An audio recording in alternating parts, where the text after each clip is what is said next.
इत ऊती वो अजरम प्रहेतारम प्रहेतम आसुम जेतारम होतारम रथितमम अतूर्त तुग्र्या वृधम अतूर्त तुग्र्या वृधम।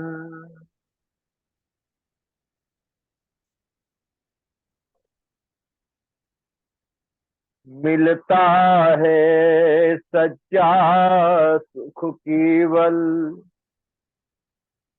भगवान तुम्हारे चरणों में।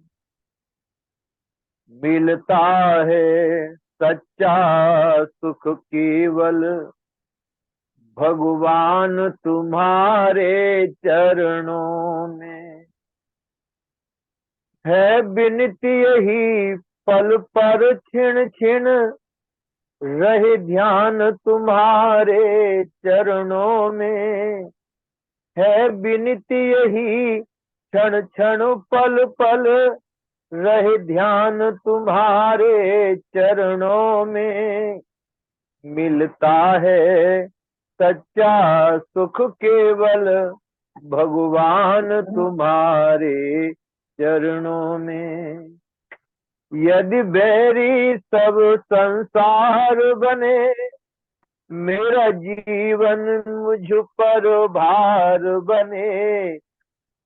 चाहे मौत गले का हार बने रहे ध्यान तुम्हारे चरणों में। मिलता है सच्चा सुख केवल भगवान तुम्हारे चरणों में।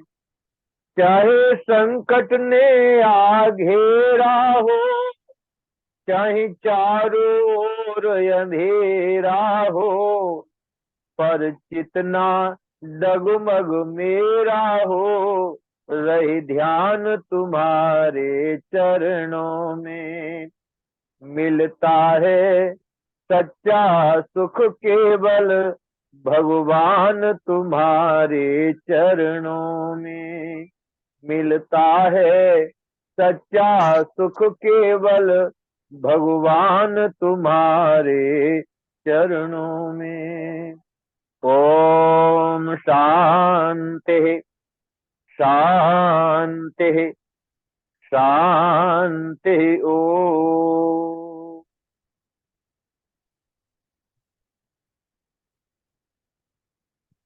आदरणीय शर्मा जी, आप बहुत ही चिंतनशील, स्वाध्याय में प्रवृत्त रहने वाले, आपका सौम्य स्वभाव सभी को हर्षित व प्रमुदित करता है।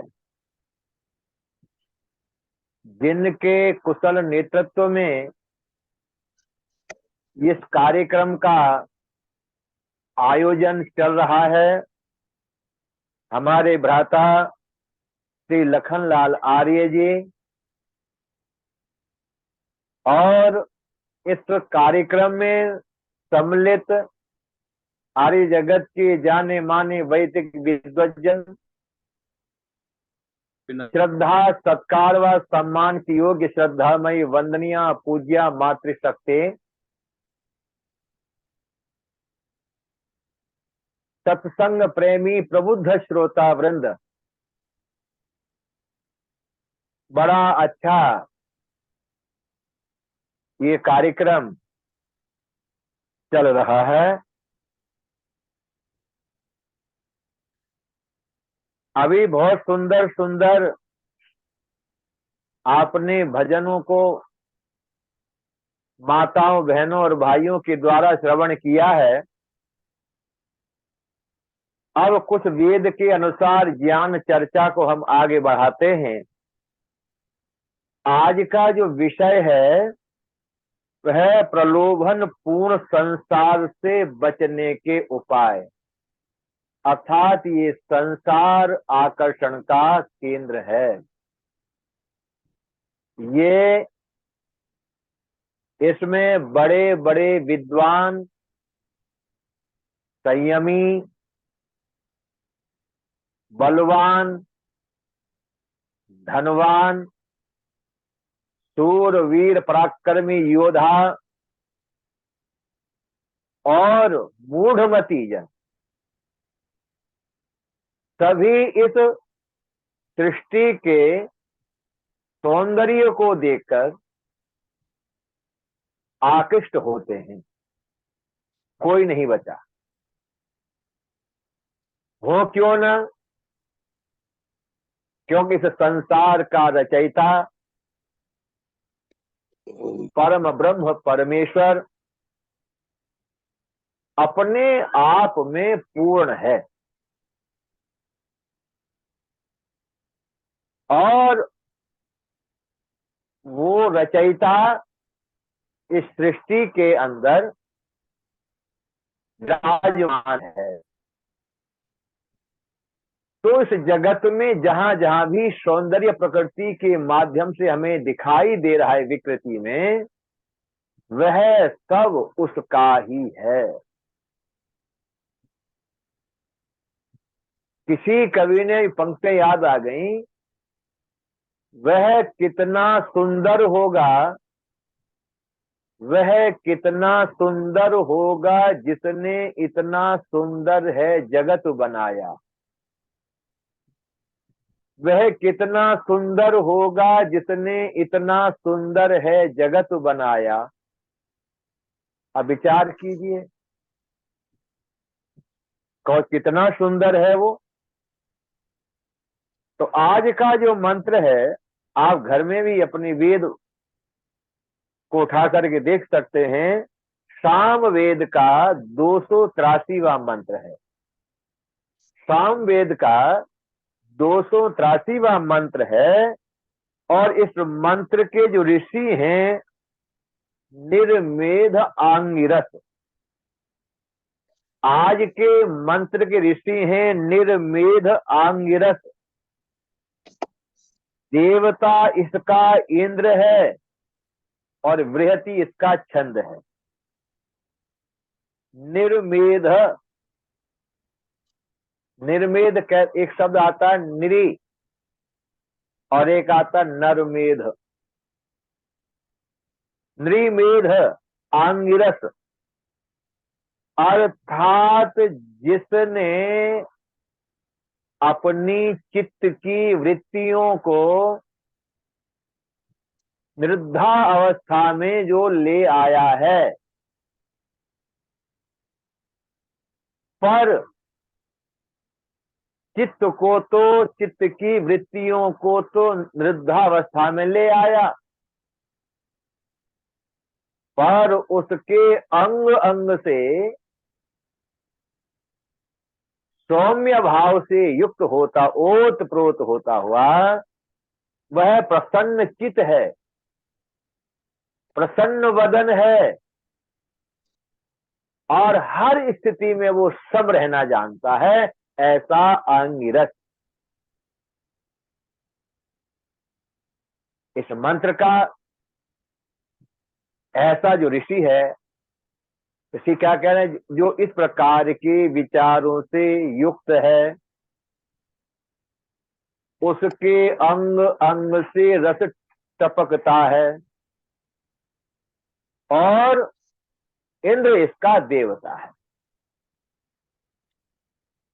यहां पर जो इंद्र कहा गया है वो है परमात्मा के लिए। परमात्मा ही परम ऐश्वर्यशाली है। इस सृष्टि में जितना भी ऐश्वर्य हमें दृष्टिगोचर होता है, वह सब ऐश्वर्य उस परम पिता परमात्मा का है। मैंने कल भी कहा था, यजुर्वेद के 40वें अध्याय का प्रथम मंत्र संकेत कर रहा है, ईशा वास इदम सर्वम यहाँ जो भी कुछ है प्राप्तव्य, प्राप्त करने के योग्य, जानने के योग्य, वह सब उस ईश्वर का ही रचा हुआ है और उस सब में वो ईश्वर ही समाया हुआ है। इसीलिए मंत्र में एक बात कही गई, तेन त्यक्तेन भुंजी था, अर्थात संसार के समस्त भोग्य पदार्थों का ज्ञान पूर्वक, त्याग पूर्वक उपभोग करना चाहिए और उतना ही करना चाहिए जितना की आवश्यक है जीवन के लिए। ये सभी चीजों पर लागू हो रहा है। ऐसा करना ही धर्म का आचरण है, पवित्र आत्मा। ऐसा जो भोग करता है वह भोग जो है धर्म का आचरण कहलाता। सम्यक भोग, वेद कह त्यक्तेन, त्याग भाव से, यदि आवश्यकता नहीं है तो अपनी इंद्रियों को रोक लो।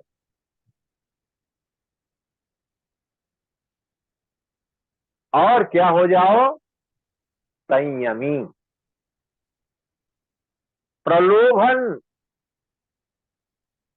अर्थात लोभायमान वही होगा जो धर्मात्मा नहीं है, जो सदाचारी नहीं है। अर्थात संसार के समस्त पदार्थ प्रलोभित करते हैं, लोभायमान करते हैं। और हमारा जो चित्त है जिससे ये पदार्थ बने हैं उसी से हमारा चित्त बना है। अब ध्यान करना, जिससे ये पदार्थ बने हैं, जगत बना है, उसी से हमारा चित्त बना है, अर्थात प्रकृति से। तो भोग्य पदार्थ जो हैं सत्व रज तम तीनों गुणों वाले हैं।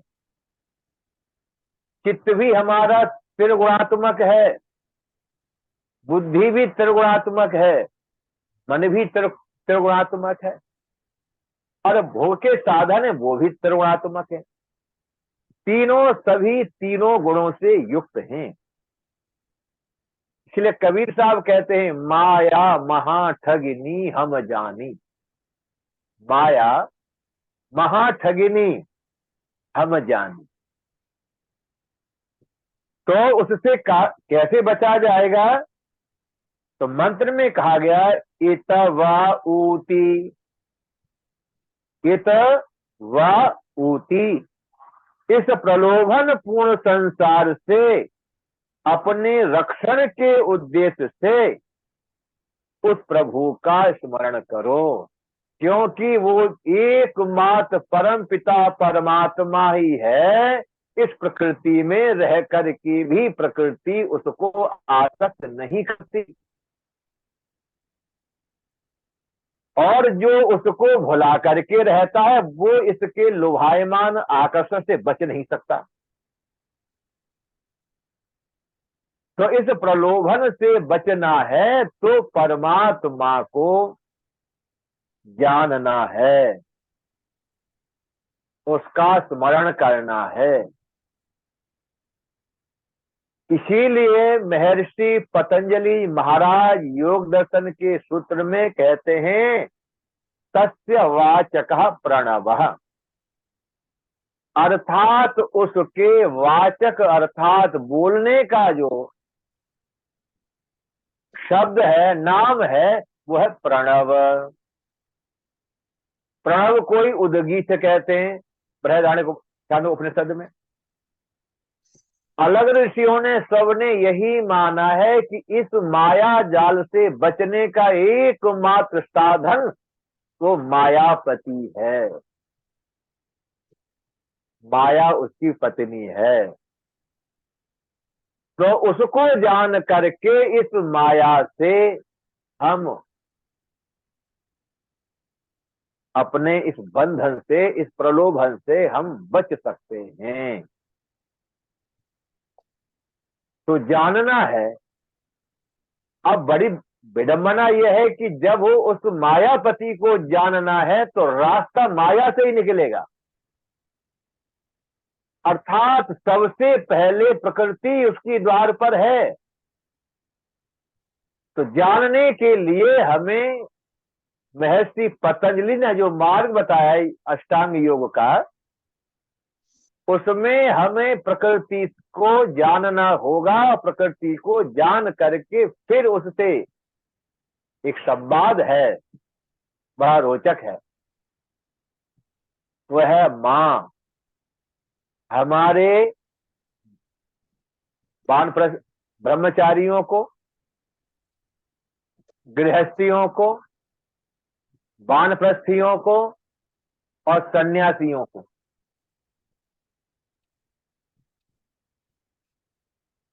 ब्रह्मचारी को अपने पुत्र और पुत्रियों को माता पिता गुरुकुल में लेकर के जाते और अपने बच्चे के प्रति जो मोह है, ये टूटना इतना आसान नहीं है साहब।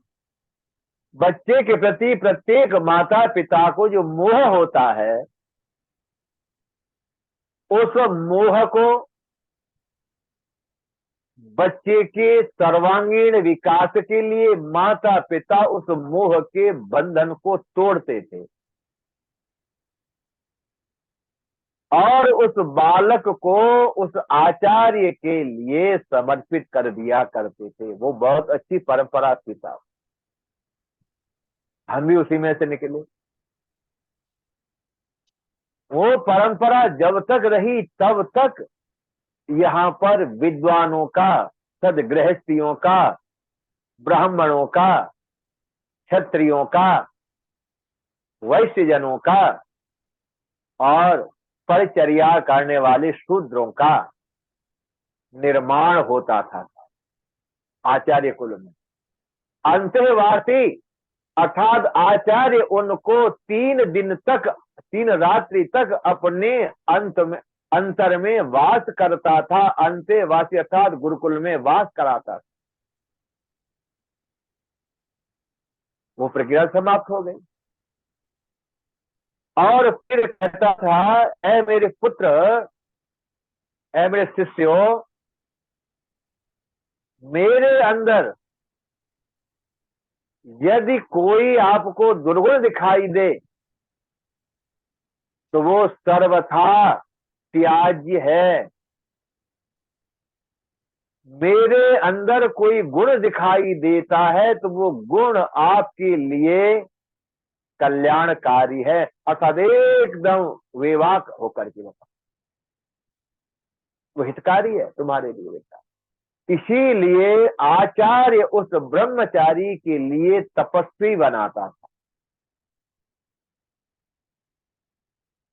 तपस्वी बनाता था और तपस्वी बनाने से क्या होता था, वो संसार में द्वंद्व है,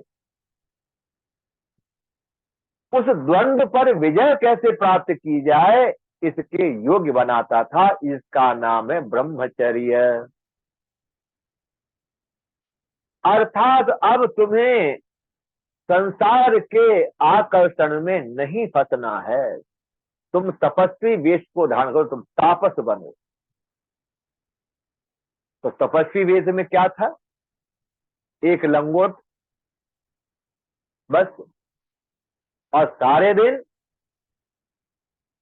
वस्त्रहीन होकर के केवल एक लंगोट, एक कोपिन पहन करके ब्रह्मचारी मिट्टी में लोटते पीटते थे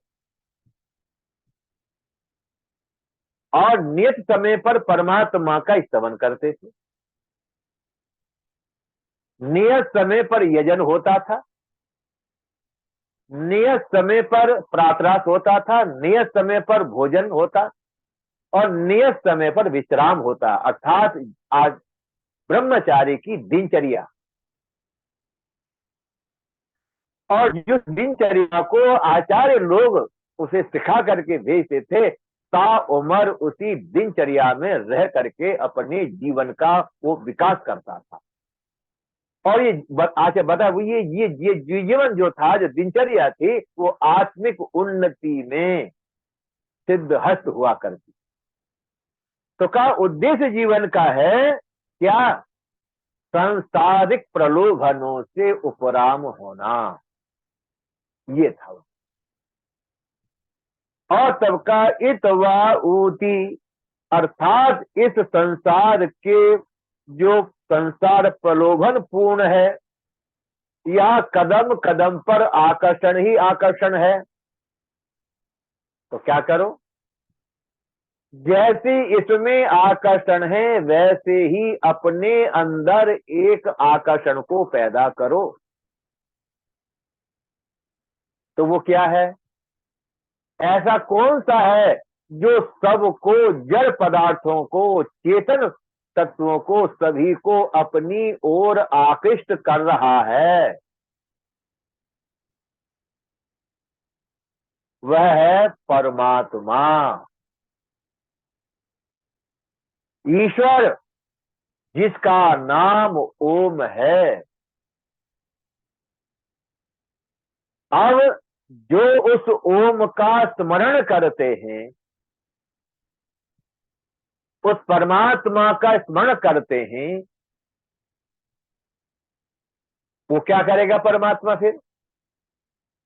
जैसे आचार्य स्वयं संयम में रहकर ज्ञान की साधना करता है, वैसा ही अपने शिष्यों को भी संयम में रख करके ज्ञान की साधना कराता है।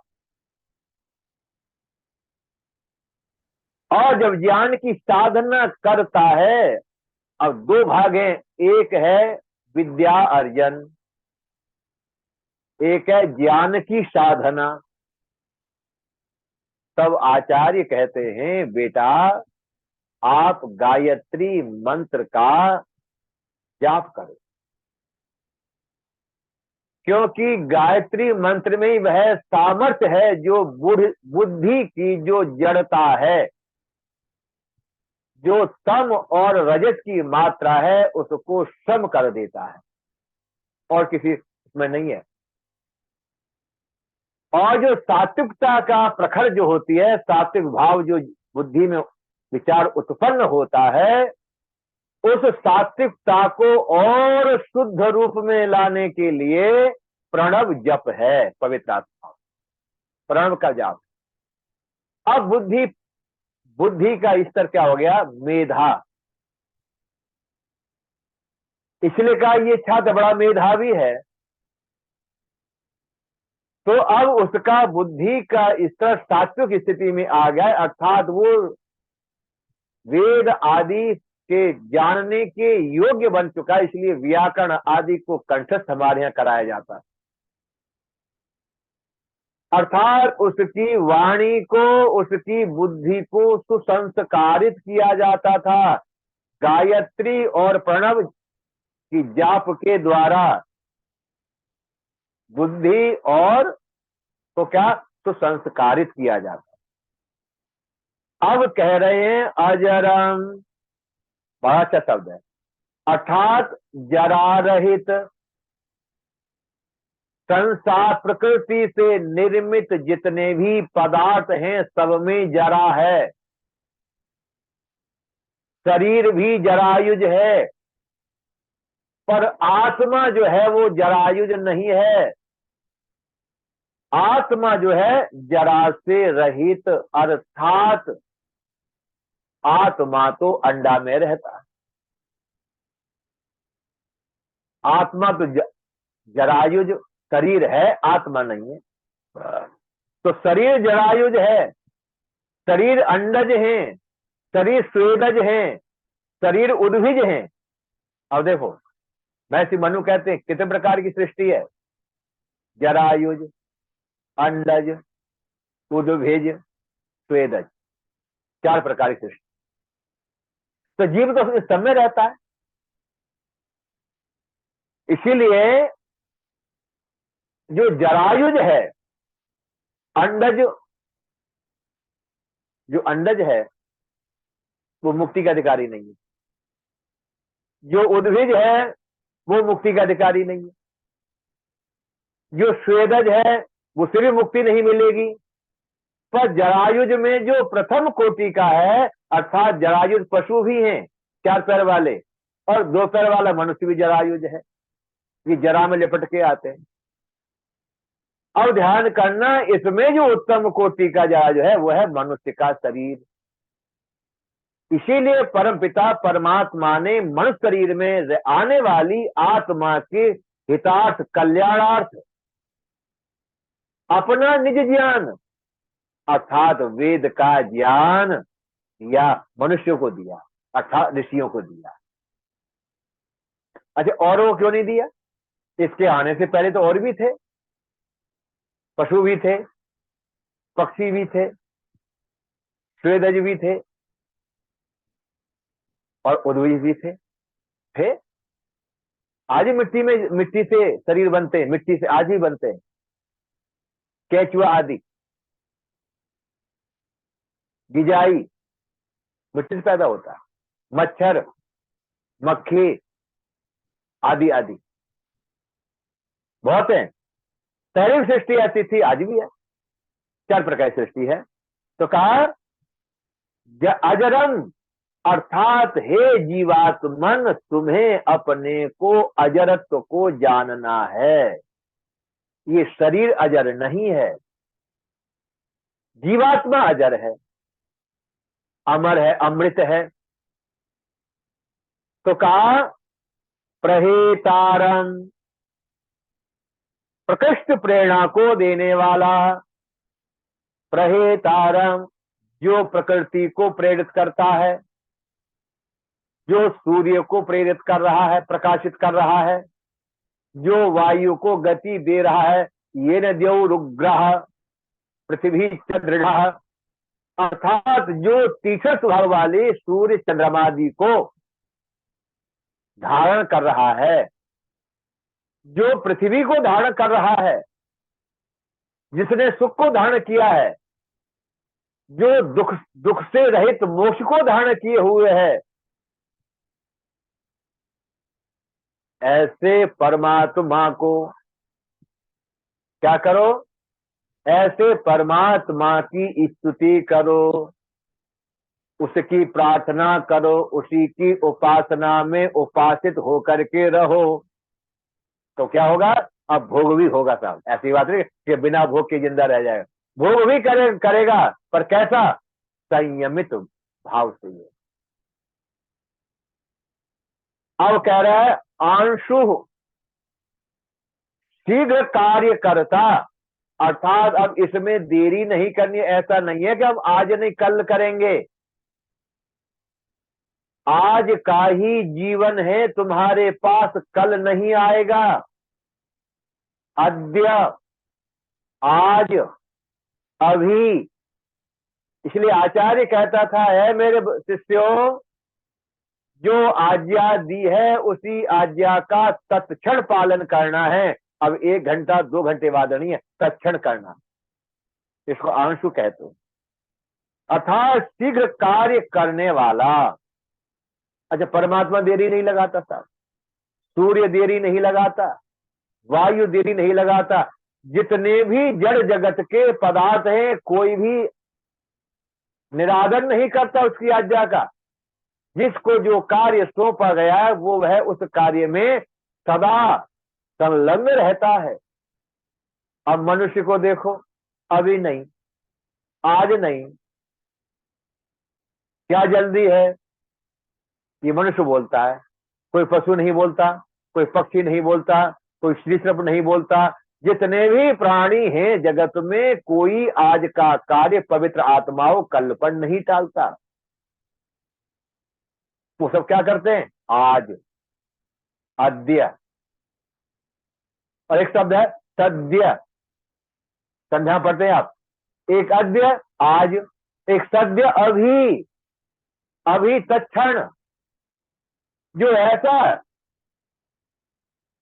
कार्य है, अर्थात ऐसा जिसमें कर्तापन का भाव आ जाता है, वो विलंब नहीं करता, अर्थात अपने जीवन के श्वास प्रश्वास को का अपव्यय नहीं करता। पवित्र आत्माओं, वह त्रुटगामी होता है, त्रुटगामी। आगे कहा जेतारम, वो जो ऐसा द्रुतगामी होता है वही विजय को प्राप्त होता है। पवित्र आत्माओं, ब्राह्मण यदि ऐसा है तो ब्रह्मज्ञानी हो जाएगा, क्षत्रिय ऐसा है तो वो क्या हो जाएगा, वो विजयी रहेगा, वो पराजय को प्राप्त नहीं होगा। अब मैं बता देता हूं नाम, शिव, परशुराम, हनुमान, भीष्म पितामह,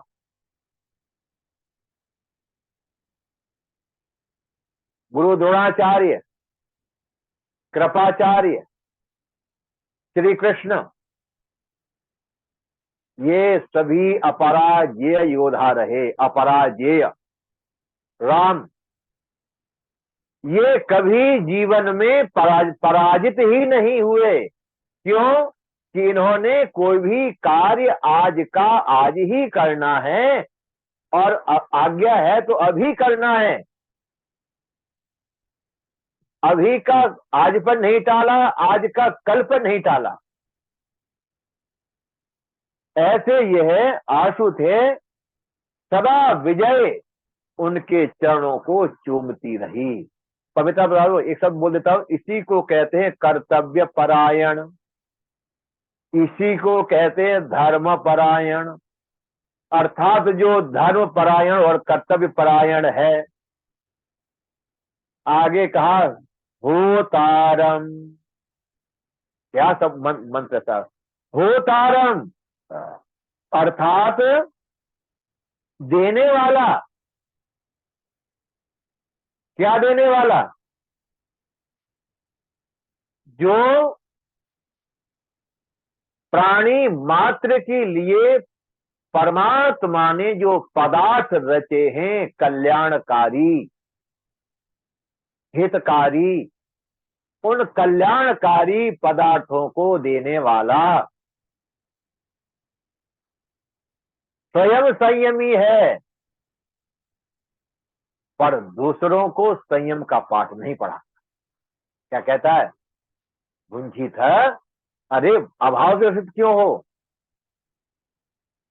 तो अथा स्वार्थ शून्य, अथा स्वार्थ परता, जिसके अंदर लेश मात्र नहीं है।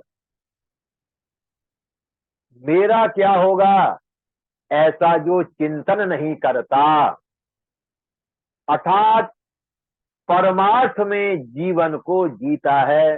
ब्राह्मण भी यही कार्य करता था, क्षत्रिय का भी जीवन परमार्थ के लिए था, वैश्य का जीवन भी परमार्थ के लिए था, और शूद्र का भी जीवन पवित्र आत्माओं परमार्थ के लिए था। ऐसे स्वार्थ शून्य व्यक्तित्व के जो धनी जब तक इस धरा पर रहे, उसमें माताएं भी थी, उसमें पुरुष भी थे। स्वार्थ शून्य, जो हमारी जो वेद की संस्कृति है पवित्र आत्माओं, ये परमार्थ के लिए है, स्वयं त्याग से युक्त है और स्वार्थ से भी रहित है। आगे कहा रथी तमम, सर्वोत्तम रथी। शरीर रथ है, इंद्रियां घोड़े हैं, विषय इसके मार्ग हैं, मन इसमें लगाम है, और बुद्धि इसका सारथी है। जीवात्मा रथी है। तो वेद कह रहा है रथी तमम, इस उत्तम शरीर में जो रथी विराजमान है, कौन? जीवात्मा। संसार में जितने भी अन्य प्राणी हैं, जीव हैं, देहधारी, उन सबसे उत्कृष्ट, उत्तम। तो किससे उत्तम हुआ? विचार से। किससे उत्तम हुआ? आचरण से। किससे उत्तम हुआ? आत्मबोध से, तीसरी बता दी मैंने, ज्ञान से, कर्म से और उपासना से। ज्ञान कर्म उपासना से ही ये मनुष्य शरीर जो है ब्रह्मी तनु, ब्राह्मीय तनु अर्थात इस शरीर को ब्राह्मण बनाया जाता है। अर्थात जो ब्रह्म में मनसा वाचा कर्म रमण करता है, अर्थात इस ब्रह्म से, उस विराट सत्ता से अपने आप को बाहर नहीं निकाल सकता। मैं ही देखना, सुनना, बोलना, सूंघना, खाना, पीना, सोना, जागना, हम सब उसी में करते हैं। यह विराटत्व। आगे का आतुरतम सुगृहवृधम, अर्थात मनसा वाचा कर्मणा। मैं इसे पतन कहते अहिंसा, सत्य, अस्तेय, ब्रह्मचर्य, अपरिग्रह, यमः। भाइयों बहनों, अपने लिए तो थोड़ा चाहिए, पर देने के लिए थोड़ा नहीं चाहिए। देने के लिए पर्याप्त प्रचुर साधन हमारे पास होने चाहिए बांटने के लिए। मैं एक समय में जीवन निर्वाह के लिए मुझे कितना चाहिए, और जब बांटने की जरूरत पड़े तो हजारों को, लाखों को बांटने के लिए बहुत ज्यादा चाहिए, बहुत ज्यादा चाहिए।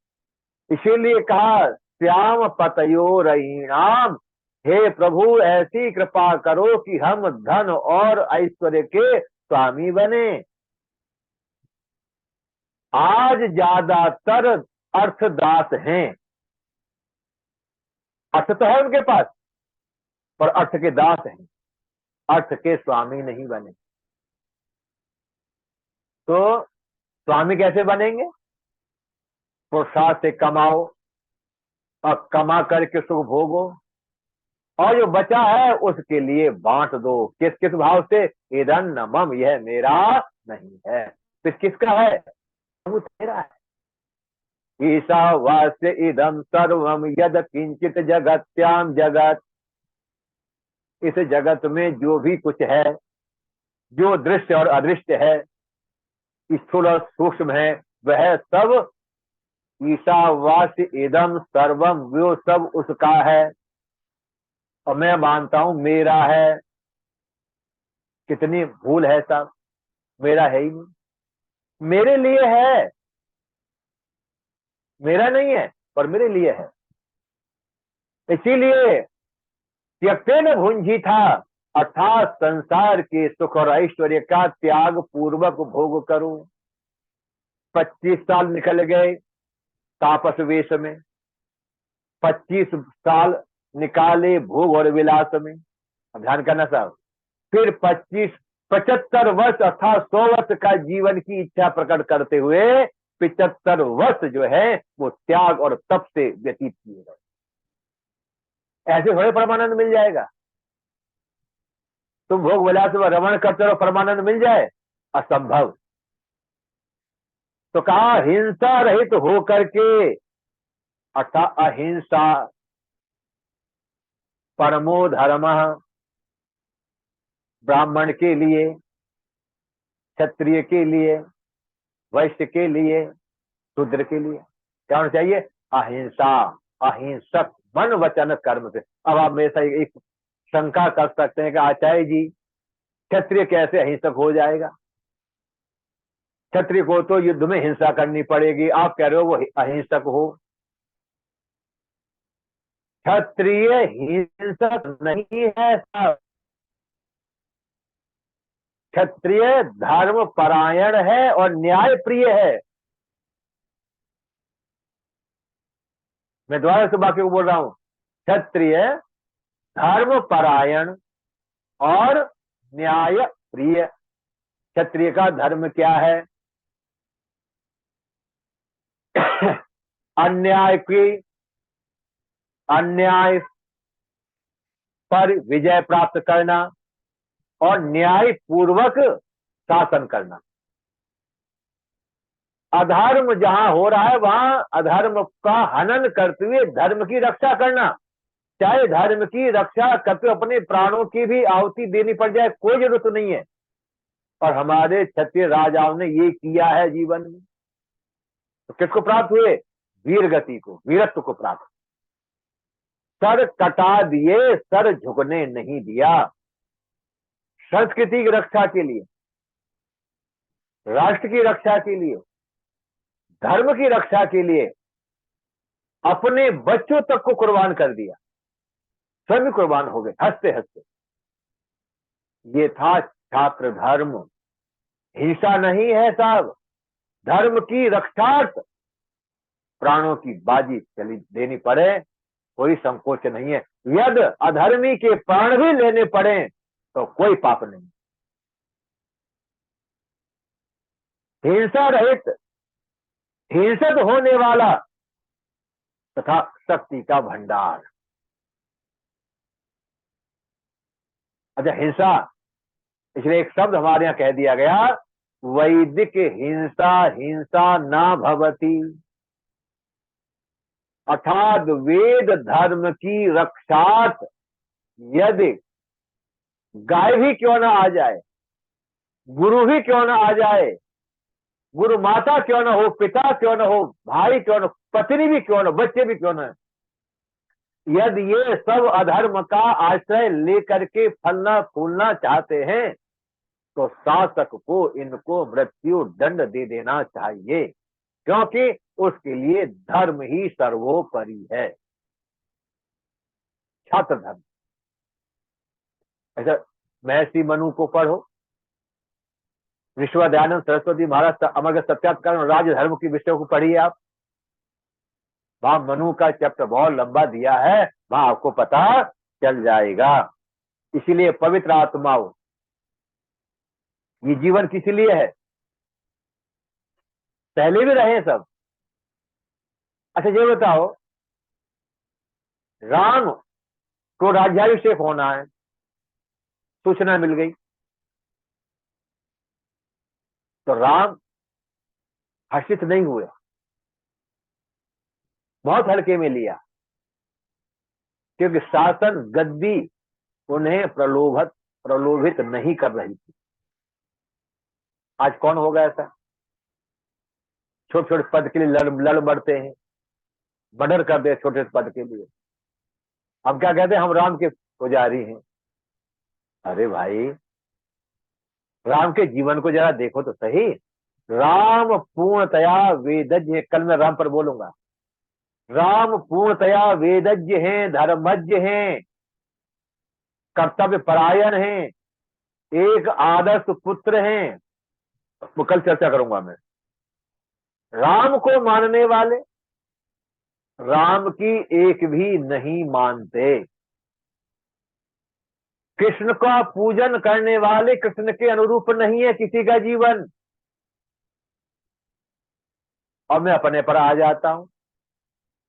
हम अपने गुरु ऋषभदयानंद की बात तो कहते हैं साहब, पर एक भी ऋषि की आज्ञा का पालन जीवन में नहीं करते। हम ना तो नियमित संध्या करते हैं, ना हम नियमित यज्ञ करते हैं, कभी कभार कर लिया, और ना ही हम नियम से स्वाध्याय करते हैं। हम केवल गुजर करने के लिए जी रहे हैं, गुजर करने के लिए, जीवन यापन के लिए पढ़ लिया, जीवन यापन के लिए, लोक लाज से बचने के लिए, क्या कहेंगे, थोड़ा थोड़ा कर लिया बस। पर जीवन बनता तब है जब जीवन उसके लिए समर्पित होता है, और समर्पित जीवन ही पवित्र आत्माओं अमरता का द्योतक है। समर्पित जीवन नहीं है पवित्र आत्माओं, तो ध्यान करना, मृत्यु का द्योतक। माया मरी न मन मरा, मर मर गए शरीर, आशा तृष्णा ना मरी, कह गए दास कबीर। कबीरा हम जगत में पैदा हुए, जग हंसा हम रोए, अब तो ऐसी करनी कर चलो, हम हंसे जग रोए। साहब कौन याद करेगा जैसा मेरा हमारा आपका जीवन है, कोई याद नहीं करता। क्यों? हमारे जीवन में वो परिपक्वता, वो समर्पण ना धर्म के लिए है, ना संस्कृति के लिए है, ना अपने आत्म कल्याण के लिए समर्पित समर्पण भाव है। तो कैसे होगा? इसीलिए उन पूर्वजों की कीर्ति का वर्णन अतीव अपार है। उन पूर्वजों की कीर्ति का वर्णन अतीव अपार है। गाते नहीं उनके हमी गुण, गा रहा संसार है। गाते नहीं उनके हमी गुण, गा रहा संसार है। उन पूर्वजों की कीर्ति का वर्णन अतीव अपार है। उन पूर्वजों की कीर्ति का वर्णन अतीव अपार है। गाते नहीं उनके हमी गुण, गा रहा संसार है। गाते नहीं उनके हमी गुण, गा रहा संसार है। उन पूर्वजों की कीर्ति का वर्णन अतीव अपार है। उन पूर्वजों की कीर्ति का वर्णन अतीव अपार है। ओम शांति शांति शांति। ओम। सभी को बहुत बहुत आभार, बहुत बहुत साधुवाद। आपने बहुत बहुत आज के आभार आचार्य शिवनारायण श्रवण जी, किया, धन्यवाद। बहुत बहुत आचार्य योगेंद्र मेधावी जी हमारे देहरादून में समय संस्कार शाला संचालक रहे हैं। और वाह, जी आचार्य योगेंद्र मेधावी जी देहरादून में हमारे संस्कार शाला लगाए हुए हैं और बहुत ही कर्मठ।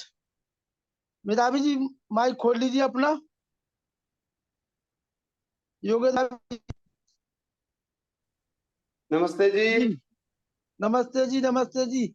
आप आचार्य शिवनारायण जी को सुन रहे थे, आज हमें अच्छा लग रहा था जी। आप सभी को मेरा सादर प्रणाम। जी नमस्ते जी। मैं देहरादून बोलिए धामावाला आर्य समाज के द्वारा एक अनाथालय चलता है। जी। उस अनाथालय में बच्चे रहते हैं, तो उन बच्चों को पिछले 1 साल से लगातार देख रेख मेरी चल रही है। उसमें इस जी बार कैंप चला है। उस कैंप को यहाँ बड़ी सुविधा और वैदिक रीतियों के द्वारा इन बच्चों को ना तो ये पता था कि ऋषि दयानंद कौन है, न गुरु विरजानंद का विषय पता है, न श्रद्धानंद के विषय में पता है। लेकिन अब 1 साल से इन पर मेहनत की जा रही है। तो आज सचिवालय से आए थे इनका सर्वे करने के लिए कि बच्चों ने क्या सीखा। तो उन्होंने 1.5 घंटे का लेक्चर दिया। 1.5 घंटे का लेक्चर सारे हर बच्चे ने कहा कि मैं बता सकता हूं इन्होंने क्या क्या बोला। वाह, बहुत अच्छा। यानी उन बच्चों के अंदर अभी स्पेशल से स्पेशल व्यक्ति को बाहर से बुला रहे हैं उनमें बोलने के लिए, और उनसे बच्चों से पूछा जा रहा है कि इन्होंने क्या बोला, इनका क्या विषय था। तो हर एक बच्चे को बोलना होता है। तो एक एक बच्चा एक एक विषय को बोल रहा है कि इन्होंने ये अच्छी बात बोली, इन्होंने ये अच्छी बात बोली। लगभग 50 बच्चे हैं, 50 बच्चे अपना अपना मत देते हैं। तो इस प्रकार से संस्कार शाला हमारी चल रही है। लगभग 20 घंटे काम करते हैं बच्चों के साथ, 4 घंटे सोते हैं।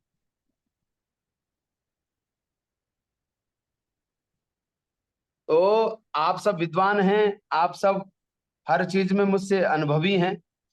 मैं तो एक छोटा सा योगेंद्र नाम का एक छात्र हूं जो आप लोगों से सीखता हूं, और खास करके लखनलाल आर्य जी से मेरे को बहुत कुछ सीखने को मिलता है और हमेशा सीखता रहूंगा। और हमारे आदरणीय व्यासनंदन शास्त्री जी हैं जो धुरंधर विद्वानों में से हैं, जिन्हें कोई भी विषय दे दिया जाए और उस विषय पर वो सरलता पूर्वक बोलते हैं। तो इन दोनों का सानिध्य मुझे प्राप्त होता है। और आप सब तो हैं ही मेरे साथ में, पर इनका मार्गदर्शन मैं बहुत लेता हूँ, इन्हें सुनता हूँ, व्यासानंद शास्त्री जी को सुनता हूँ।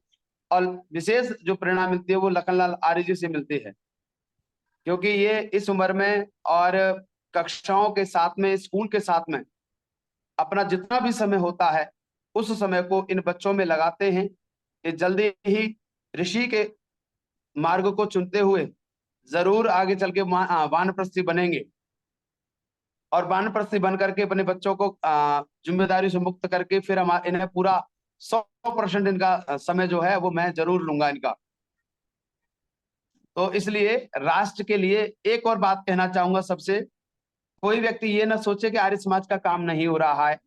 जब तक लखनलाल आर्य जैसे व्यक्ति रहेंगे, जब तक व्यासनंद शास्त्री जैसे विद्वान होंगे जिनकी नम्रता भी विशेष होती है, ये विद्वान वही है जो नम्र रहे हर चीज में, तो ये लोग अगर जब तक हैं तो मैं समझता हूं कि ऋषि दयानंद का काम जोरों शोरों से लगातार हो रहा है। मैं कई जगह लोगों से मिल रहा हूं जिन्हें मैं नहीं जानता था। लखनलाल आर्य जी के यहाँ पर मैंने 1-2 बार बोला, लोगों ने जाना, तो वहां लखनलाल आर्य जी की चर्चा होती है। एक लखनलाल आर्य जी हैं जो ऑनलाइन प्रवचन दिलाते हैं विद्वानों को बुला बुला करके, तो बड़ी प्रशंसा करते हैं वो। इनके अनन्य भक्तों में से एक हैं कपिल जी। मैं अभी वहां गया था उनके यहाँ प्रवचन देने। तो ये जो आप लोग कार्य कर रहे हैं ना, ये बहुत बड़ा कार्य है, ये सामान्य कार्य नहीं है। लगातार चलाना किसी चीज को, ये सामान्य नहीं है। और जहां हम जाते हैं वहां में वे लोग मिलते हैं, वो उन्हें व्यासानंद जी के रूप में जानते हैं, मुनि जी के रूप में जानते हैं, यानी प्रचार हो रहा है। और मेरा ये एक और मानना है कि काम करने वाला एक है और परिवर्तन एक हो जाए तो 100% काम हो रहा है। कोई ये भी ना कहे कि आर्य समाज का काम नहीं हो रहा है। तीसरा, अगर आपके पास टैलेंट है तो आप कहीं पर भी किसी भी परिस्थिति में ऋषि का काम कर सकते हैं, जोड़ सकते हैं। एक और, हमें अपनी बात रखनी चाहिए, अपनी दीवार बड़ी रखनी चाहिए, दूसरे की कमजोरियां, दूसरे की चीजों को नहीं रखें, केवल अपनी बातों को रखें, अपनी ऊर्जा बढ़ाएं। जब हमारी ऊर्जा होगी तो हम दूसरों की ऊर्जाओं को अपने आप पीछे छोड़ करके आगे चले जाएंगे। अगर हम दूसरों की टांग खींचने में लगे रहे, दूसरों की दीवार को तोड़ने में लगे,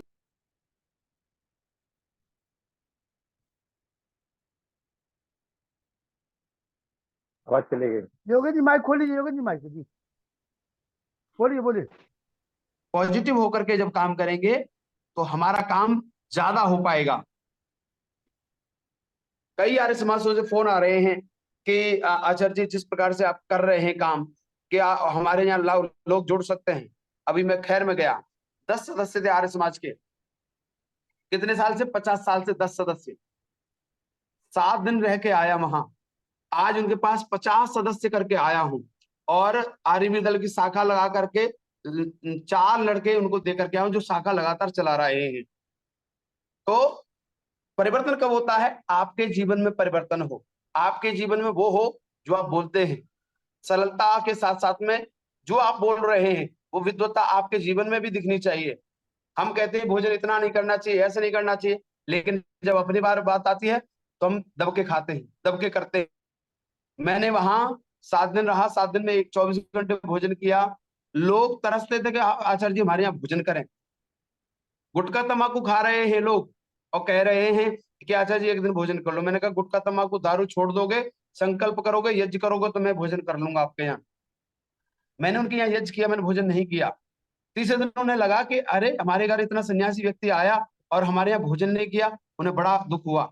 तीसरे दिन संकल्प किया और उन्होंने कहा कि आज के बाद हम पूरा परिवार नहीं खाएगा और पूरा परिवार आर्य समाज में डेली जाएगा। तब मैं उनके यहाँ गया, भोजन करके आया, और वो आज अनन्य भक्तों में से एक आर्य समाज का बना हुआ है। तो काम हो सकता है और काम बहुत तेजी से जरूर होगा। मैं तो उत्साहपूर्वक लग रहा हूं। और एक लखनलाल आर्य जी हैं, व्यासानंद शास्त्री जी, दूसरे एक ओम प्रकाश आर्य जी। आज ही मेरी उनसे बात हो रही थी, तो कह रहे थे योगेंद्र जी आपसे बड़ी प्रेरणा मिलती है, आप हमारे यहाँ रह के गए, आपका जीवन वही है जो बोलते हो आप। तो मैंने कहा जी ये तो आप लोगों का बड़प्पन है, मैं तो कुछ नहीं हूँ, आपसे सीख रहा हूँ। तो कह रहे थे कि आपकी चीजों को देख रहा हूं तो बड़ा अच्छा लगता है। और लखनलाल आर्य जी के द्वारा आपकी और हमारी मुलाकात हुई, तो जल्दी ही एक बड़ा कार्यक्रम हम रखने वाले हैं बस्ती में। तो ऐसे लोग जब होंगे तो काम जरूर होगा। एक बहुत बुरी परंपरा चल रही है आर्य समाज में, आ रही है, जो नहीं आनी चाहिए, बुराई करने वाली, कमियों ढूंढने वाली, उसको हमें नहीं देखना है। जितने भी सदस्य इसमें जुड़े हुए हैं, मैं उनसे केवल हाथ जोड़ करके प्रार्थना करूंगा कि कैसे भी करके हमें अपने जीवन के साथ में लोगों को जोड़ना है, और जोड़ेंगे तभी जब हमारे जीवन में छल कपट नहीं होगा। इतिहास बताता है कि आर्य समाजी व्यक्ति होता था तो कोर्ट में जाता था तो उसकी गवाही मान ली जाती थी, और आज आर्य समाजी ही कोर्ट में बैठे हैं। तो इसका कारण क्या है? इसका कारण है कि हमने जो ऋषि दयानंद ने कहा उसको पालन नहीं किया। कोई भी गुरु हो, उसकी शिष्य रेड़ मारते हैं, नाश करते हैं, और कोई भी शिष्य हो वे अपने गुरु को ऊपर भी बढ़ा देते हैं। तो हमें उन शिष्यों में से बनना है कि हम अपने गुरु के सम्मान को आगे बढ़ाएं। हम ऋषि दयानंद के शिष्य हैं, जो ऋषियों में से विशेष उपाधि मानते हैं ऋषि दयानंद को, अंतिम ऋषि हुए हैं। और अंतिम ऋषि ऐसा व्यक्ति हुआ जिस व्यक्ति के जीवन में निराशावादी कोई चीज ही नहीं थी। आज तो हम बहुत लोग हैं ऋषि दयानंद के, आज तो बहुत लोग हैं जो वेद के प्रचार करने वाले, आज तो बहुत लोग हैं जो गुरुकुल में पढ़ने वाले लोग हैं। तो क्यों ना आज हम निराशावादी छोड़ करके आशावादी बने और अपने जीवन को धारण करते हुए आगे बढ़ने का प्रयास करें। इतना ही कह करके मैं अपनी वाणी को विराम दूंगा। शाम आप सबका बहुत बहुत धन्यवाद। बहुत बहुत आभार आचार्य शिवनारायण शास्त्री जी। मैं स्वयं आचार्य योगेंद्र मेधावी जी के पास में हरिद्वार गया था। वहां जाकर के जी। मैं देखा कि बहुत अच्छा आर्य समाज आपने बनाया हुआ है, और एक वेद प्रचार वाहन के माध्यम से पूरे हरिद्वार के अंदर आप जो है वेद का कार्य कर रहे हैं बड़े निस्वार्थ भाव से।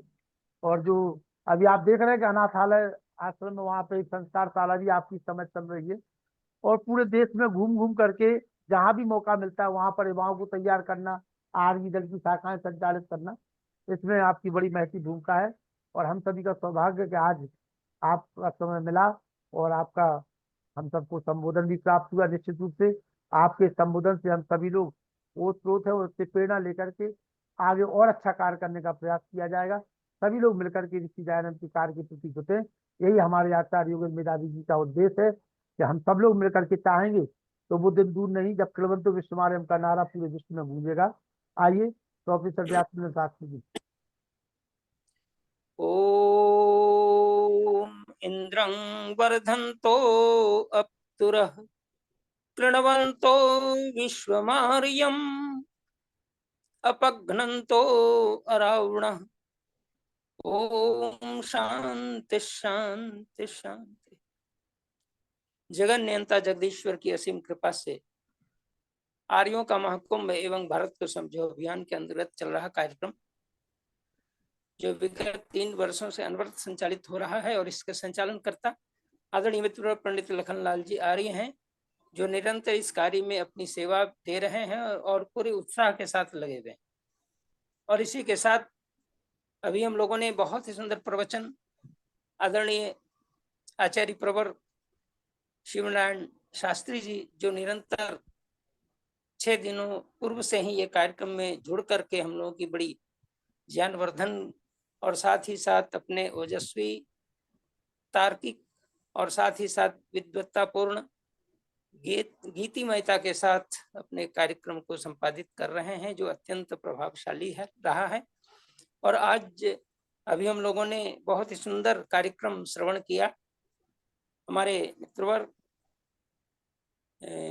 योगेंद्र मेधावी जी, जो मेधावी नाम है और मेधाविता के प्रतीक हैं आप, निसंदेह आपका यह सौहार्दपूर्ण वातावरण और सौहार्दपूर्ण विवेचन और उत्साहवर्धक कार्यक्रम से जनमानस लाभान्वित होता रहा। जैसा व्यक्ति बोलता है वैसा करता है, और बोलने के पहले जैसा सोचता है वैसा बोलता है वैसा करता है, तो फल भी वैसा ही मिलता है। यद मनसा ध्यायति तद्वाचा वदति, यद वाचा वदति तत्कर्मणा करोति, यद कर्मणा करोति तद भी संपद्यते। निसंदेह हम राम और कृष्ण के मानने वाले हैं, हम महर्षि स्वामी दयानंद के अनुयायी हैं, और उन लोगों ने जो कर्तव्य निर्वहन किया है जीवन में, उन कर्तव्यों का पालन करना हम लोगों का परम उद्देश्य बनता है। और युग प्रवर्तक महर्षि दयानंद, जिन्होंने हम लोगों के लिए 17 बार जहर का पान करके हम लोगों को जगाने का काम किया है, और निसंदेह उनका जो त्याग, तपस्या और जो निरंतर प्रवाहमान गति से संपूर्ण जनमानस को वेद की ओर लौटने का जो संदेश दिया था, वह अनुपम रहा है। और यही कारण है कि वेदोमाला ऋषि अगर कोई दुनिया में है, उसका नाम महर्षि दयानंद है। महर्षि दयानंद ही एक ऐसे महात्मा हुए जिन्होंने ब्रह्मा से लेकर जैमिनि पर्यंत तक अपने विचारों का पुनर्स्थापन किया है। और उन्होंने इस बात को डंके की चोट से कहा है कि दुनिया वालों, यदि आप अपने अंदर सुधार करना चाहते हैं तो आप आगे न देख करके थोड़ा पीछे देखा करो। अर्थात जो हमारे ऋषि परंपरा जो बहुत जागृत रही है, उन ऋषि परंपराओं की रक्षा करो, स्वयं आप जग जाएंगे। उत्तिष्ठता जागृता प्राप्य वरण निबोधता, इन भावनाओं को लेकर के जो कठोपनिषद की पंक्ति कहती है, वह बहुत मार्ग कठिन सा लगता है। क्षुरस्य धारा निशिता दुरत्यया दुर्गम पथस तद कवयो वदंती। ये जो भावनाएं हैं, ये जो विचार ऋषियों का रहा है, यह सावधान करता है कि मनुष्य, तुम इतना मत इतरा जाना, तुम इतना मत अपने को उस रूप से प्रस्तुत करना जिससे कि यह लगा ले लोग, यह बड़ा ही इस प्रकार से बोल रहा है, इस प्रकार से कर रहा है, और इस प्रकार से वो दुनिया को अपनी बात समझाने के लिए कुछ कर रहा है। वह अभिमान से नहीं, बल्कि नम्रता के साथ, विनम्रता के साथ, सज्जनता के साथ जो बातें आ जाती हैं, उन बातों का प्रचार और प्रसार करने की जो शैली हम लोगों के बीच आदरणीय शिवनारायण जी शास्त्री जी ने जो विगत वर्ष समझे 7 दिनों से मैंने इनका सानिध्य लिया है, और मैंने नाम सिर्फ सुना था दिल्ली में हैं आप, लेकिन सौभाग्य इसी मंच से रहा कि आपने हम लोगों को बहुत ही सुंदर ढंग से अपने विवेचन से उपकृत किया है। हम इन्हें साधुवाद देते हैं और इनसे प्रेरणा देते हैं। निसंदेह ऐसे अनेकों विद्वान हैं अरे जगत में, अनेकों सन्यासी हैं जिनका संपूर्ण जीवन इस रूप से तपा हुआ है कि वो तप करके दुनिया को बहुत कुछ देने वाले हैं और दे रहे हैं। हम चाहते हैं ऐसे लोग जो आगे बढ़ कर के काम कर रहे हैं, उनसे हम अनुप्राणित हों, उनसे लाभान्वित होते रहें, और उनके किए कर्तव्यों का पालन अपने जीवन में करने का व्रत लें, तो निसंदेह हमारा जीवन उपकृत होता रहेगा। इन्हीं शब्दों के साथ बहुत बहुत बहुत बहुत आभार प्रकट साधुवाद। करता हूं। शिवनारायण शास्त्री जी का आभार प्रकट करता आपका हूं। बहुत बहुत आभार आदरणीय भ्राताश्री, बहुत बहुत आभार जी। बहुत बहुत धन्यवाद आचार्य व्यासचंद्र शास्त्री जी, योगेंद्र मेधावी जी। अब आइए हमारे 72 साल की युवा से हम मिलवा रहे हैं आचार्य योगेंद्र मेधावी जी को। 72 साल का युवा हमारा राजेश्वर जी, आइए राजेश्वर, 2 शब्द। नमस्ते भैया, नमस्ते। नमस्ते। बहुत ही अच्छा प्रवचन सुनाया आप आज। योगेंद्र शास्त्री जी का बहुत बहुत धन्यवाद। योगेंद्र मेधावी जी, ये हमारे जी। राजेश्वर जी 72 साल के हो गए हैं। अच्छा, ये तो ऐसे लगते हैं कि 30 साल के हैं।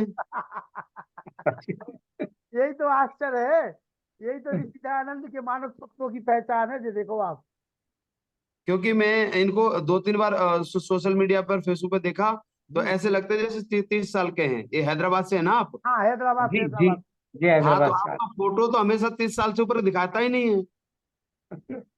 और कभी आप इनको योगेश जी याद करना हैदराबाद में, और बढ़िया कैंप वैम्प लगाएंगे, कुछ भी करेंगे। राजेश्वर जी बड़े तन मन धन से समर्पित व्यक्ति है, हम आपको बताएं, बहुत। अच्छा जी, हाँ, अच्छे ये भामाशाह लगे रहते हैं, इनको देखता हूँ सोशल मीडिया हाँ पर। बिल्कुल बिल्कुल बिल्कुल जी बिल्कुल। प्रेम सचदेवा जी, एक और युवा हमारे बीच में है, प्रेम सचदेवा जी। ओम ओ भाई, नमस्ते लखनलाल पुरुषार्थी जी। नमस्ते सादर नमस्ते। हाँ जी, मैं आज भी बड़ा आनंद आया शिव नारायण शास्त्री जी का हमने प्रवचन सुना, क्योंकि होता ही ईश्वर से संबंधित होता है। ऐसा हमारा तार जोड़ देते हैं ईश्वर के साथ कि हमें ऐसे लगता है हम साधना में बैठे हुए हैं। बहुत ही अच्छा लगा। और हमारे व्यासचंद्र शास्त्री जी ने बड़ा अच्छा जो है वो बोला इनके बारे में। बहुत बहुत धन्यवाद। ओम। दया आर्या जी, दो शब्द। ओम। ओम। सभी को सादर नमस्ते।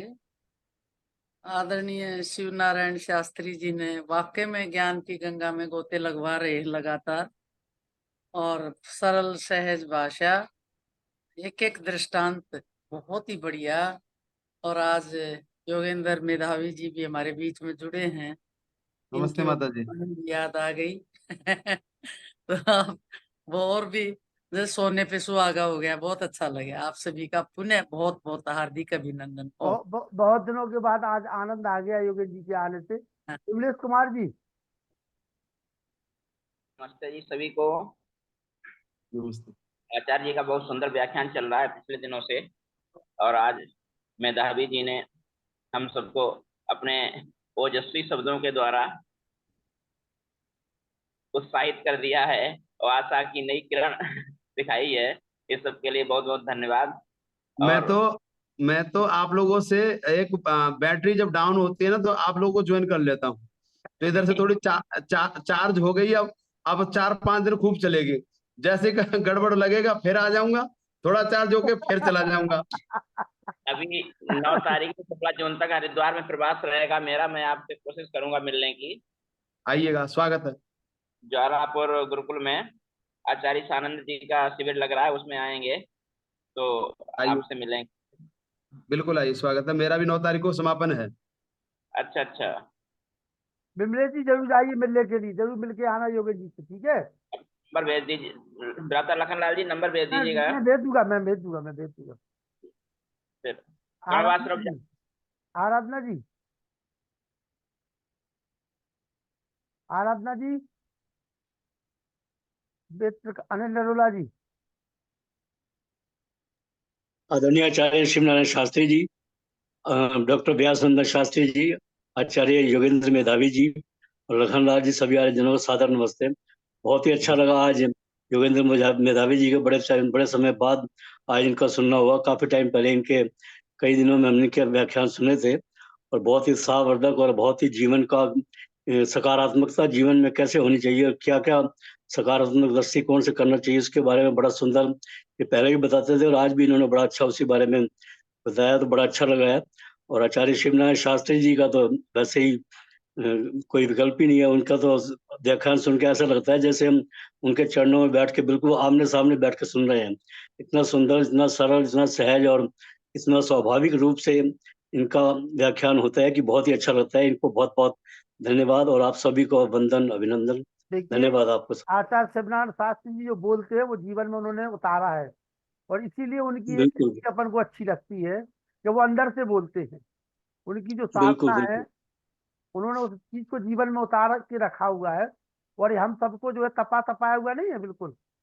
वो कहते हैं ना, माल बिल्कुल माल बिल्कुल। माल माल मिल रहा है अपन को बिल्कुल, बिना मेहनत लखन जी, आचार्य जी से मैं अनुरोध करूंगा कि जरा अपना एड्रेस मुझे बताएंगे दिल्ली का। मैं कभी दिल्ली जाता रहता हूँ तो उनसे मिल के आऊंगा। बिल्कुल बिल्कुल। आचार्य जी उसके लिए दक्षिणा लगेगी, बिना उसकी दक्षिणा के नहीं बताता हूँ मैं किसी को। बहुत पहले स्वाभाविक है सर, पहले उनको पक्का। पहले पहले यहाँ डिपॉजिट करो मेरे अकाउंट में, इसके बाद पता मिलेगा। ऐसे थोड़ी फ्री में। आपके अकाउंट में, आपके योगेश जी अकाउंट में सब, हो जाएगा। योगेश जी सब लोग बिल्कुल फ्री में चाहते हैं जब माल माल फ्री में ले लो। ठीक है योगेश लखन जी आपके अकाउंट में भी हो जाएगा, और उनके चरणों में भी, श्री चरणों में भी बिल्कुल हो जाएगा। इसकी आप बिल्कुल चिंता न ऐसे करें। ऐसे तो वो उनका उनका नंबर भेज रहा हूँ मैं आपके पास, नंबर ले मिलने का उनसे उनसे मिलने का उद्देश्य यही है कि उनके श्री चरणों में हम प्रणाम करेंगे, और कुछ ना कुछ जो भी अपने से संभव हो सकेगा वो करें। बिल्कुल बिल्कुल बिल्कुल।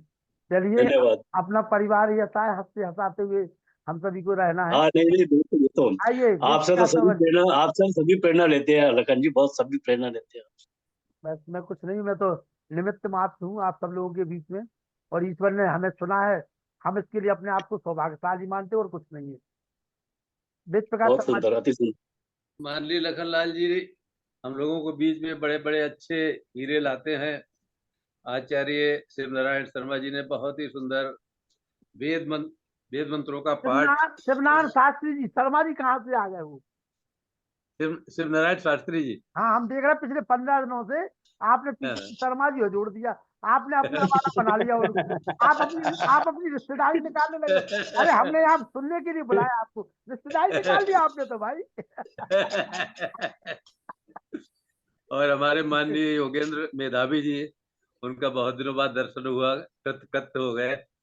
और हमारे व्यासनंदन शास्त्री तो हमेशा पंडितों के महापंडित है, हम लोगों को ज्ञान देते ही रहते हैं। तो आप सब लोगों को बहुत बहुत धन्यवाद। और सबसे ज्यादा लखनलाल जी के लिए, जो हम लोगों को जोड़े रहते हैं।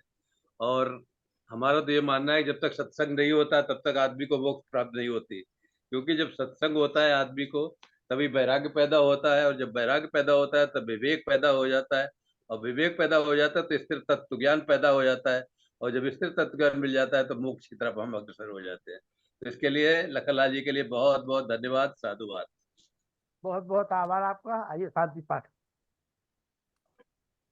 ओम देव शांति अंतरिक्षम शांति पृथ्वी शांतिराप शांतिरौषधय शांति वनस्पतय शांतिर्विश्वेदेव शांति ब्रह्म शांति सर्वं शांति शांतिरेव शांति सामा शांति रेदि। ओम शांति शांति शांति। ओम। जो बोले तो सत्य सनातन वैदिक धर्म की जय, प्रशानंद की जय, श्री दयानंद की जय, मर्यादा पुरुषोत्तम श्री रामचंद्र की जय, योगेश्वर श्री कृष्णचंद्र की जय, एक राम की जय, स्वामी श्रद्धानंद की जय, स्वामी आत्मानंद की जय, महात्मा हंसराज की जय, भारत माता की जय, गौ माता की रक्षा हो पालन हो, आर्य समाज अमर रहे, वेद की ज्योति जलती रहे, ओम का झंडा ऊंचा रहे, आर्यों के महाकुंभ और भारत को समझो अभियान की जय, सर्वंतो विश्वमार्यम प्रणध्वनि। ओम वैदिक अभिवादन सबको नमस्ते जी। ओम सर्वेभ्यो नमः।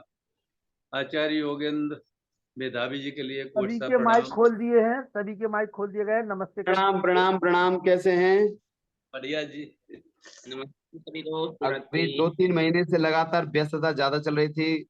और एक और बात है, मुख्यमंत्री मोहन यादव जी को हमारा प्रवचन और हमारी शैली पसंद आ गई है, तो उन्होंने उज्जैन बुलाया है। Very good. लखनऊ में हमें मंच का संचालन करने गया था, उसमें आपके मोहन यादव थे, ब्रजेश पाठक लखनऊ के जो डिप्टी सीएम हैं वो थे, तो वहां पर मंच का संचालन मैंने किया, तो उन्हें बहुत अच्छा लगा। दूसरा मंत्र भी सुने, तो उन्होंने कहा कि मैं पौराणिकों के गढ़ में रहता हूँ, लेकिन इस प्रकार के मंत्र मैंने नहीं सुने। एक एक शब्द को इस प्रकार से बोला तो उनको बड़ा प्रभावित हुए। तो उन्होंने कहा कि आचार्य जी, हम आपसे निवेदन करते हैं कि आप उज्जैन आइए महाकाल, और आपको कुछ मंत्र आपके सुनने हैं और आपके कुछ प्रवचन सुनने। तो देखते हैं, उन्होंने उनके पीए ने नंबर ले लिया है। उसके बाद इधर उधर के कार्यक्रमों में चलते हुए अभी मेरे यहाँ पर यहाँ कैंप है, बीएचएल आर्य समाज में 7 दिन का कैंप है। उसके बाद रुड़की में कैंप है, उसके मैं जुलाई को फ्री होऊंगा। लखनलाल आर्य जी, और सबसे मैं निवेदन करना चाहूंगा, ओम प्रकाश आर्य जी 7 जुलाई को मेरा जन्मदिन है, तो वो आ रहे हैं। तो मैं आप सबसे भी निवेदन करता हूँ, लगभग 300 400 400 500 लोगों का भोजन आदि व्यवस्था रहेगी। तो क्योंकि हर साल मनाता हूँ जन्मदिन को, जितना 4 कुलपति विश्वविद्यालय के आएंगे, उन्होंने भी कहा है कि आचार्य जी हम लोग पहुंचेंगे। तो आप सभी सादर आमंत्रित हैं, जो भी आ सकते हैं, जो भी सुविधा अनुसार जैसा भी लगे। लखनलाल आर्य जी आप जरूर आएंगे, ओम प्रकाश जी आ रहे हैं 7 जुलाई को। 7 जुलाई को जन्मदिन मनाएंगे, शाम को यहीं यज्ञ आदि करेंगे, और आपका परिचय आदि होगा, कुछ आपका प्रवचन आपका भी होगा, ओम प्रकाश जी का भी होगा, और 4 कुलपतियों का होगा। जो है व्यासनंदन शास्त्री जी, हमारे दया आर्या जी, विमलेश जी और अनिल नरोला जी, ये लोग तैयार रहे। 7 जुलाई को आप सब लोगों को हरिद्वार बिल्कुल आइए, विद्वान आएंगे, मुझे आशीर्वाद मिलेगा तो मैं और का अच्छा काम कर पाऊंगा। बिल्कुल बिल्कुल 7 जुलाई को सब लोग हरिद्वार पहुंचेंगे। शास्त्री जी का भी दर्शन कर लूंगा तो कृतार्थ हो जाऊंगा, क्योंकि नाम बहुत सुना है शास्त्री जी का। और और 7 जब बड़े बड़े विद्वानों का जहाँ होगा तो उनका आशीर्वाद मुझे मिलेगा तो मैं जरूर और अच्छा करने की कोशिश करूंगा। अनिल नरोला जी 7 जुलाई की डेट को लिख लीजिए आप। अपन ऑनलाइन तो कार्यक्रम करेंगे ही यहाँ पे, ठीक है जी। हाँ, ऑनलाइन कर सकते हैं, मैं ऑनलाइन यहाँ से जोड़ लूंगा। 7 तारीख को हम लोग तो ऑनलाइन कृपा मनाएंगे। करे ऑनलाइन की कृपा करे। लेकिन आप यहाँ आएंगे तो यहाँ से ऑनलाइन करिए ना लखन लाल जी।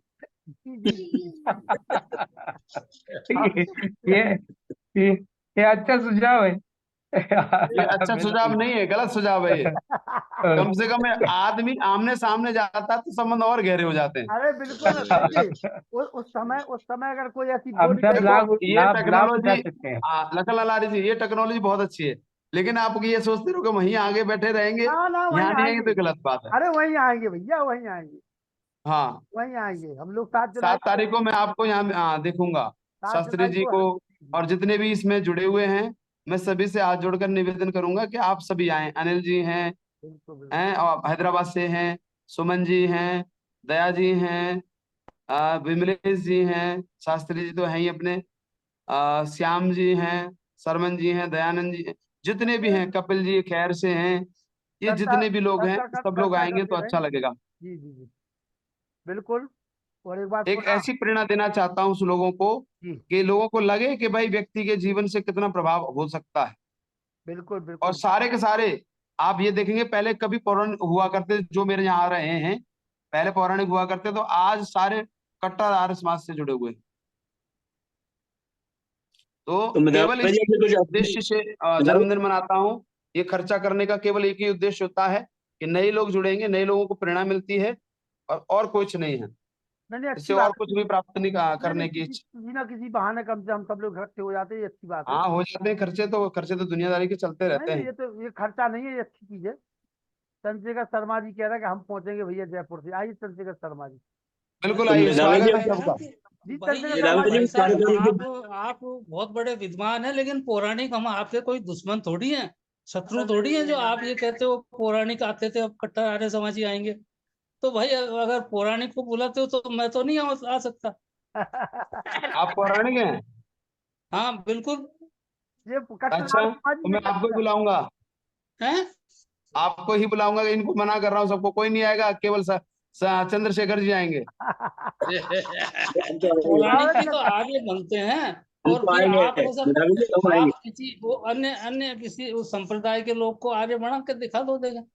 हाँ, बनाएंगे तो आप वो भी बताएंगे। आपको मैं बताता हूँ, 4 संप्रदाय के लोगों को आर्य बनाया है।